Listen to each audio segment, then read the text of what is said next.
Welcome to the Divine Feminine Revolution podcast, where women are magical and empowered. I'm your host, Dr. Megan Monday, psychologist turned transformational feminine business coach.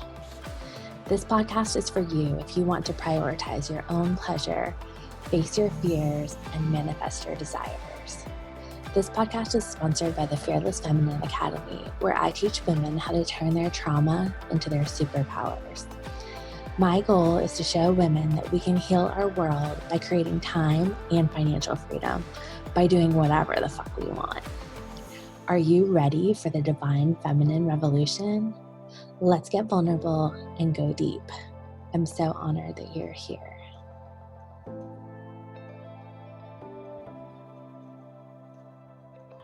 Hey everyone, welcome to the Divine Feminine Revolution podcast. So I can't wait to dig in with you and share your stories. I want to choose every single second to see it for a reason, to see it as something good, to see it as something magical, to see it as something that's happening for your highest good. Or are you just willing to have like the pleasure and the experience and the love and all of those yummy things when it's good? You can live a pleasurable life, but it was really when I decided, and it was a decision to see every single thing as like this magical thing that's happening to me, both good and bad, and that it's always happening for my highest good, and that I get to choose every single second. I get to create every single second. And if I'm going to do that, then why would I want it to be like this hard thing? It's a choice. And so for anybody who's kind of on that like precipice waiting to get into that pleasure, I would really, really, really say like look at some of the, I don't even like to say blocks, but some of the walls that you have going around why you think that, one, you're not worthy of living this amazing, fantastic life. And also, what do you think is going to happen if you allow yourself to live that? Because a lot of people are like, oh yeah, I want that life. We're going to live that life. Beautiful. And then they start doing it and everything starts breaking down. Everything starts coming at them and they can't keep it up. And that's because they're literally attracting all of the stuff that they were afraid of. So it really is that like letting go of the fear, being fearless, fully knowing that as a unicorn, you are already meant to live a pleasurable life. Absolutely. I love that so much. And I want to circle back to the channeling piece because I know for me, like when I was a baby therapist, what I was really doing was channeling. And yet I had some fear around channeling in the way that it was talked about as far as like tapping into like the light versus the dark and that sort of thing. And so how did that like come about for you? And tell us about like if people are interested in tapping into, I don't know exactly who your channel, whether it's your higher self or actual like, light beings, but like tell us all about that. So when I channel, it's like a very weird experience to ever like say to somebody because I feel like it's a very like personable thing. So no matter if you channel or you are like clairvoyant or whatever, your experience is going to be your experience. But for me, whenever I am coaching or whenever I'm doing energy and soul healing, which is one of my absolute favorite things to do, I channel in 3 ways. Like it's a 3-step thing that's happening. So I first channel from my heart. First and foremost, heart is the most important thing. And then there's also, I am channeling from up here, like from highest source, universe, whatever you want to call it. And I'm also channeling from a past version from myself. And I'm literally listening to the message that she has for me. And then at the same time that all of that is happening, I'm also channeling from you, from like your soul, what your soul and your guides are actually physically saying to me. It's like a whole thing. And when I first really started doing it, I noticed that I was doing it, but I didn't understand it. And what happens a lot when people start channeling is that they put this pressure around it and that they don't actually see that it's something that they've been doing. Those moments that are pure, like you are just pure in your heart, you have given somebody advice or you've done something and you kind of forget actually what's happened. Those are the moments that you were fully channeled, fully in, fully impacted. And those are the moments that you start with. Once you've actually acknowledged that you've had those, then you get to kind of build this protective energy around it where you can say to yourself or even create the bubble of, okay, I'm going to give my gift, but I'm also going to be present while I'm giving my gift so that I can be protected in my own energy and also be serving in the highest possible good. And another thing that I do is I literally do a, like, I don't know what to call it. It's like a protective bubble, I guess, if you want to say it, like at the very start of an energy healing, at the very start of a session, sometimes before I even hop on a call, I will say something like, "Dear universe, dear angels, thank you for this moment," because always give appreciation. And I ask for you to bring forth my guide so that I can serve in my highest good. That highest good is the huge like portion of it, because we as channelers, especially in the beginning, it can be so hard to see if we're channeling for the light or if we're channeling those darker energies, especially as intuitive people, because we're taking in everything. So really making that distinction that you are going to be a channel for light is huge. Absolutely. I work a lot with empaths, highly sensitive people, intuitives, healers, like whatever you want to call it. And, a lot of us have trauma because that definitely like wires us towards connecting with the divine and Yeah. becoming a channel and all that good stuff. Um, but what are your tips for like empath burnout, like the difference between intuition and fear, like addressing any of those kind of concerns? Yeah, those are such beautiful questions, and those are like my favorite things. So, first and foremost, like when you are an intuitive, it is so important for you to fill your own cup. Like we all know that saying, like you cannot serve from an empty cup. So, it really is taking those moments and actually being present in your life and knowing when you are reaching that boundary, when you are reaching that point where you're pushing too far. And that's really checking in with your heart, asking, like, you can even put hand on your heart and say, what do I need at this moment? And the first thing that comes to your head is going to be your intuition. Always, always, always. We think that it's the opposite. We think that fear is the very first thing that comes in. Fear only comes in after our highest good, after our soul has told us what is right and what we should be doing. Fear is just ego.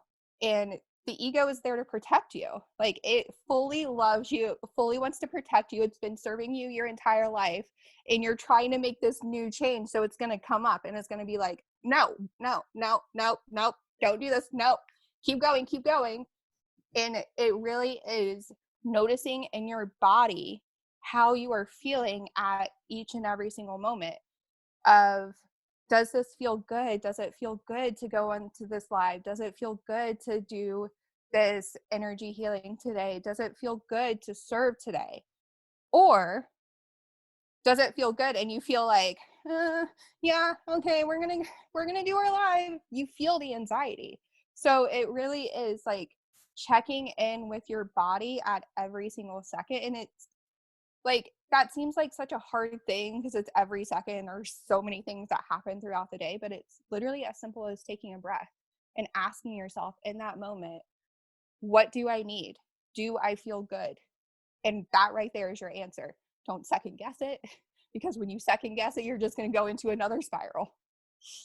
Yeah, the body keeps us so truthful for sure. Yeah. I want to kind of ask you a little bit about like the mental health piece. So, like trauma in my mind is the underpinning between really behind all of any kind Yeah. of version of mental health issues. And so I see a lot of people really feeling like damaged or broken, or they just latch on to that as like an identity, and then it becomes like self-fulfilling prophecy, all that sort of stuff. And so like, how did you really reclaim that for yourself and, find a way that like is so inspiring? It always amazes me when people didn't get love and they can be so loving, like to give Yeah. something that you didn't get, like to me is like the ultimate transcendence. Yeah. And I did get love. I just got it in like a not healthy way. And Uh-huh. I think that's a huge, huge thing is Yeah. especially in the United States. Mhm. We don't we see love in this like very weird way, as this very like materialistic way. Mm. And that causes so many like issues and identity and so many issues with depression and PTSD and all of those things. I had all of those things. I had depression, I had PTSD, I had mega rage issues where I would actually tell somebody what level on a scale of 1 to 10, like how mad I was. And I would warn them because I would actually go into rage blackouts. Mhm. And I honestly, to this day, still cannot tell you what I did in those blackouts, like to this day. But it really is, we're living this soulful life, but we're in this earthly plane. And Mm. that's very like a very woo type way of saying it, So true. but it's so true because our soul is this beautiful, pure energy. And then this human experience, it's hard because you have so many other people impacting you. Mm. And here's the truth about it. And I heard this saying like 2 weeks ago, and it's become my absolute favorite thing is you are 80% magic, 20% human. And what that really, really means is noticing when you are allowing other people's opinions, when you are allowing all of the like human energy, which is anxiety, fear, not feeling good enough, not feeling loved, all of those really negative emotions, feeling frustrated, feeling angry, all of those are just human emotions. We're going to experience them. Beautiful. And it's amazing that we get to experience them. But really noticing, and not just noticing, but embodying and feeling and knowing in your heart that you are this beautiful being, that you get to be here. And the biggest thing, especially for people with depression, Mhm. is going to be gratitude. And that's the hardest thing for people with depression, but it's also the best medicine. So it's that like double-edged sword. And it's, here's the thing about it, like when you're first starting, say like one thing that you're grateful for. It can even be, I'm grateful that that person didn't bother me today. Like it can be as simple as that. And every day just keep adding and adding and adding to it. And once you have that gratefulness, the next step is actually appreciation, appreciating the fact that you got to experience these things. You got to have this mental illness, if we want to call it that, because you are this amazing, beautiful being who's meant to do all of these amazing things. And you are meant, and it was given to you for a reason so that you can help somebody else who is struggling with what you struggled with and help make their journey a little bit lighter. It's like a simple mindset shift, but we bring in that like spiritual aspect of it and we bring in that physical aspect of it. And especially for people with depression, they like, when you are depressed, you want to stay inside, you want to stay in your hole. Mhm. So the big thing is going to be doing that gratitude and also going outside for all of 2 minutes just so you can get some light, get some of that like loving energy that the universe has from the sun, from the moon, from whatever. Just going outside, feeling the rays, feeling the birds or whatever, feeling the actual like breeze of outside, and then coming back in. Yes, nature definitely is the ultimate healer, and Yeah. sort of I've heard them talk about like nature deficit disorder, and I think we definitely have those things. Yeah. So, to me, that's like connecting with the divine. So we're definitely in these kind of like pleasure communities. And I think talking about like reaching for better feeling thoughts, better feeling feelings with your discussion of appreciation and gratitude, like, what's it like for you to see, I mean, in my mind, I call it like the divine feminine revolution, where all these women are doing the work, we're leading other people, we're owning our gifts, and we're going for it like in the most loving and passionate way. So like, what does that look like for you? What do you think with, certainly we're at a crossroads and there's a lot of like crisis and chaos that comes with that. So like, what's your view of what's happening with the world as a collective? So first and foremost, like it excites me so much. Like I get tingles every single day whenever I see someone like speaking their truth, someone saying no, someone setting a boundary, anything like actually putting themselves first. I get like full tingles. I'm just like, yes, girl, let's go. Like I'm fully there backing you up, cheering you on. And then what's going on in the world right now, it's a huge wake up call. Mm-hmm. Here's the thing, like the earth goes through cycles just like you go through cycles. We all have the like old beliefs.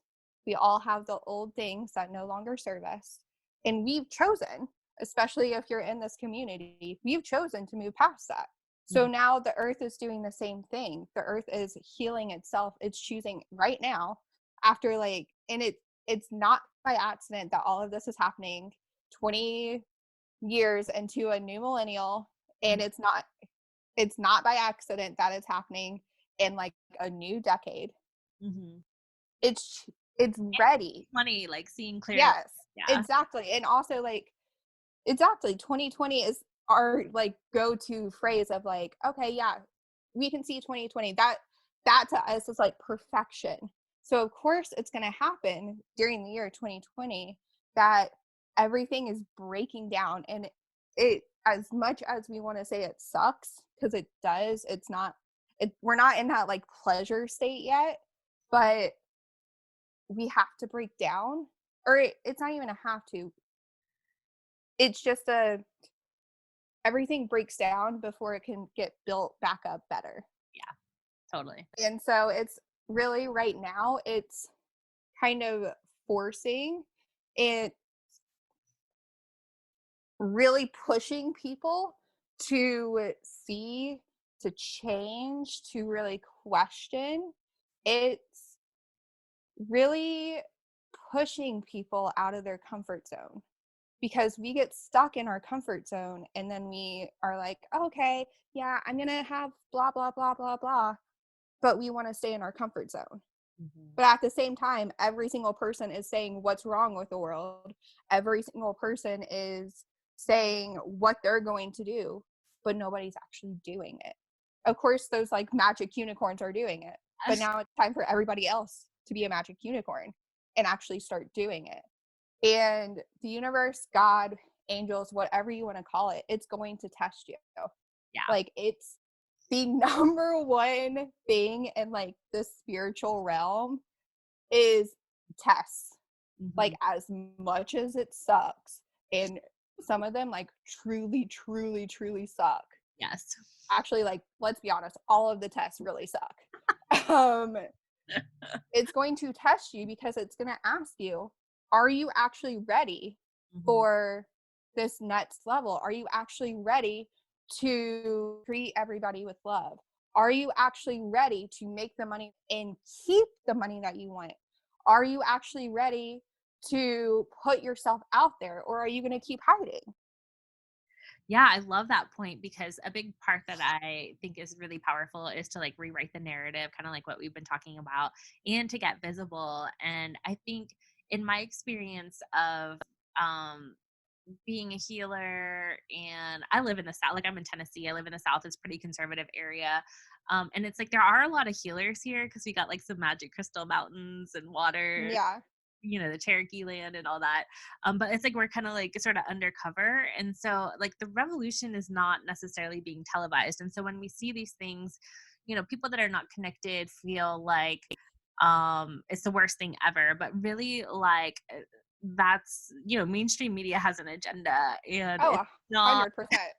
it's not to inspire people. And so I think it's just like beware of what you think reality is happening, because it's so much bigger, so much more beautiful, and like so much more inclusive and expansive, right? Oh, 100%. And I feel that on so many levels. I grew up in Alabama, so Okay. I like fully feel you on like those Southern vibes. Uh-huh. And here's the thing about it, like, and I don't think that this is something that's ever actually talked about. Fear is easy. Mm-hmm. It is easy to make someone afraid. It is Yeah. easy to get somebody sucked into that vortex. Mm-hmm. It's harder to keep people's attention when it feels good. It's harder to keep people's attention when something amazing is happening, because you want people in those fear state. Because if somebody's in those fear state, they're easy to control, they're easy to manipulate, they're quiet, they're not questioning, they're uncomfortable, but they're comfortable with their uncomfortability. Then they lean on you, then they need you. Mm-hmm. And so if we bring out, and this is what we're kind of doing now, bring out more of those like amazing things, those people who are giving, who don't have anything to give. Everybody has something to give, but doesn't have like a physical thing to give. Beautiful. Why aren't we celebrating that? Because we're in this time where we're meant to be afraid. If we're afraid, we don't question. Everything stays the same. The people who are currently in power get to stay in power. Mm-hmm. It's that like, I can't remember what fairy tale it was, but it was like this fairy tale of like the big people stepping on like the little people. It is very heavily that mentality. And we've kept that mentality because it served us. It served us for a reason. And we've had it since like the beginning of time, and nobody's questioned it. Obviously, there's been people questioning it, or else we wouldn't have like the like spiritual laws and all of that stuff. But nobody's been truly, truly, truly looking underneath the surface and asking, why have we kept it this way? Why are we going to continue keeping it this way? And why should I actually believe you when you don't know me? You don't know my gifts. You don't appreciate me. You don't see me. Yeah. I question everything. Like, it is honestly like that 2-year-old mentality. I fully believe everybody should have that 2-year-old mentality without like the tantrums Mm-hmm. of just asking like, why? Mom, why? Why? Oh, the sky is blue. Why? Literally asking why for everything. And also knowing that you fully are you, and you're not going to like, yeah, somebody else is saying something beautiful. You get to listen to it or not. And if you're a 2-year-old, most of the time you're not going to listen to it. So really having that like mentality of going back to like childhood wonder and childhood knowing just who you are and what you stand for. Yeah, it's so powerful to like just come from a place of choice versus need. And I think the most Yeah. revolutionary thing we can do right now is to feel good, and to develop our own inner authority versus the ways in which we've been controlled. It makes me think of what you're talking about with fear, like the jump scares, like they do that Yes. because when they jump scare us, it's a way for them to insert information and like programs. So Oh, I 150%. loved how you said that. And then at the end, when you were talking about questioning everything, it just made me think of my daughter. And, I think a lot of times, with these kids coming in, they have so much wisdom and they are questioning everything, and we have so much to learn from them. And a lot of times Yeah. we label that as like, oh, oppositional, or like,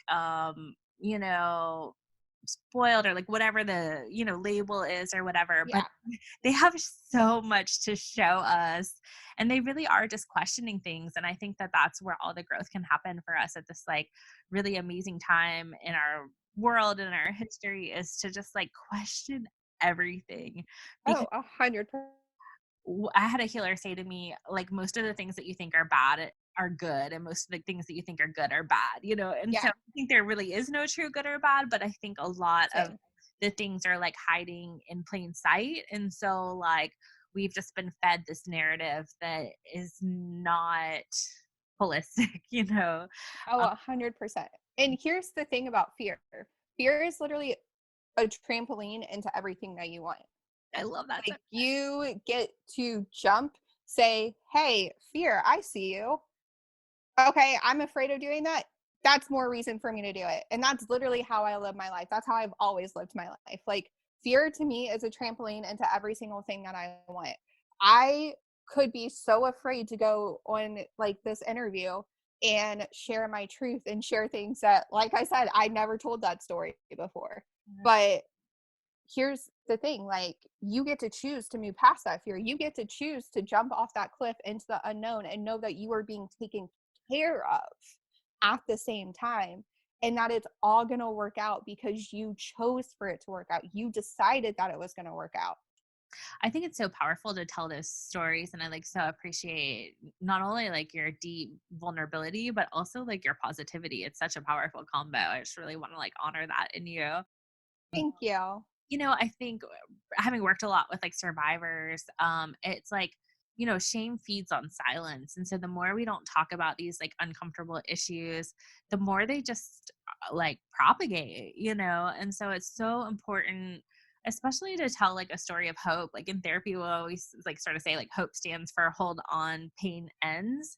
And I like, love that. yeah, you're just like living proof of that. And it's just so inspiring. And I think it takes a lot of bravery to talk about the things that we often don't talk about. But like starting that dialogue is like how revolutions begin, right?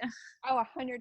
And here's the thing about it, knowing your own power is beautiful, but you don't actually know your own power until you start speaking your truth. Mm. And you can say that you want to be the unicorn. You can say that you want to live like this magical life, but are you willing to do the things that are going to get you there? Are you willing to do the things that are going to ensure that you are living the most positive, fantastic, orgasmic, wonderful life that you possibly can? And that starts with speaking your truth. So, and that's where the ego is going to come in and be like, no, stay quiet. That is so freaking profound. Like, what are those things? Like, you know, speaking your truth is one. Anything you would add to that list? Yeah. So, speaking your truth, really healing what's holding you back Mm. and not being afraid to experience it again, because we're going to experience the things, some of them, not all of them, but especially those deep rooted traumas. The only way to heal that is going to be to bring those emotions forth, to actually feel what you were feeling before, to feel completely lost, to feel completely broken, and see those as the moments that are healing you. Those are the portals into this magic, into this power, into everything that you want. And it's that fear again of, I could have been afraid that me sharing my truth, I was going to be shut down every time. That could have been my biggest fear. And it was for the longest time. And of course, what kept happening? I kept getting shut down. Mm-hmm. But I allowed myself to experience that because I needed to learn that lesson. I needed to see the power of those experiences so that I could speak my truth bigger, so that I could come out even stronger, so that I could come out even like more expansive. I love that so much. I just could talk to you for hours. Well, maybe I could do a part two for this one. I gladly will. I'm down for it. Yes. Maybe we'll have you do like some healings or something. Join the Gladly. Facebook group. I'll do a little plug for myself. Fearless Feminine Revolution. We've got the most amazing women and healers and revolutionaries in there. Come join on. Let's get your plugs. Like, how do we find you? How can we work with you? I know I am a huge fan of being cheerleaded, and I think when you get support, 100%. like everything expands. So, like, tell us your offerings. So first, I'm like so thankful for having been on this, and thank you so much for having opened up this space. I just want to remind you that healers need healers too. Yes. Like, we're still human.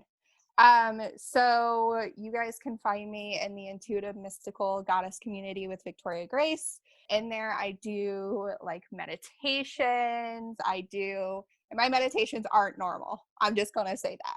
Cool. Um, card readings, all of the like yummy goodness that's going to make sure that you're living that unicorn life and you're fully in your power. So you can find me there. I'm always in there. You can also find me on Instagram at Hey Victoria Grace. I also do some meditations and energy healings and all that stuff there. And then a way to work with me by doing an intuitive energy and soul healing. And so what that is it's 90 minutes and it's so jam-packed. It's ridiculous. Like if you look at everything I do in those 90 minutes, it's a healing. It's also, and the healing combines Reiki, breath work, and actually guided meditation. There's a burning ceremony. There's intention setting. There's crystal healing. You get a playlist as well, like completely customized to you for your soul's empowerment, like your soul's empowerment songs. You get like there's like a 5-card spread in it as well. And that all happens within 90 minutes. And it's the most fantastic, magical, transformative thing. Even if you come in like fully like closed off, fully skeptical, there's no way you're not going to get something out of it. Like even like the skeptics will get something out of it. But if you come in fully open, oh my gosh, like every single person who has taken it has said like I've healed like 20 years of trauma in like those 90 minutes. They like have full massive experiences where like they completely come out a brand new person. They completely come out transformed, changed. They like look at their lives in a brand new way. And 99% of the time, actually let's not even say 99% of the time, it's 100% of the time, that was my ego saying 99, but no, in reality, it's 100% of the time. So much happens after those healings because so much happened in the healings that people are getting more sales. People are getting more leads. They're getting more love. They're getting so much of the stuff that they've been wanting. So much of the stuff that's been holding them back is released. So to do that, honestly, the best way to do it, because I don't have a website currently right now, that's my next step, is to go to Instagram.com/HeyVictoriaGrace and just book an energy healing that way. Or you can go ahead and DM me on Facebook or join the Intuitive Mystical Goddess community. Wow. Well, you've got me sold. Those are all my favorite things packed into one session. Yay. I'm going to have to get with you for one of those for sure. Of and course. Again, I would love it. Tell me the name of your group because you've had all of my 3 buzzwords. So what is it again? Intuitive Mystical Goddess community. And I think that's what's happening is we're all finding our beautiful intuitive 100%. And what a great named group. I feel like our missions are definitely very aligned. And I so appreciate you sharing your story because I think it shows people what's possible as far as like healing and transformation. And you don't have to stay stuck and let the things that have happened to you define you. You know, you can do that. 100%. And I think that's what you've done really is you reclaimed your soul and now you're helping other people get there. And your exuberance and confidence is so inspiring. So thank you. Victoria, I love that your middle name is Grace because you definitely share. It's actually my first name. Oh, okay. Victoria Grace. Beautiful. Okay. Both. Okay. I actually hated it. I like, people would call me Victoria Grace. I'd say, no, my name is Victoria.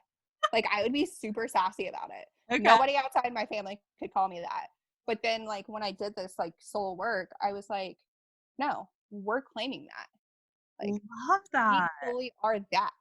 Like it was like, I completely had like resistance towards the grace. And then like, as soon as I was like, we're going to do this for a living, we're going to help people.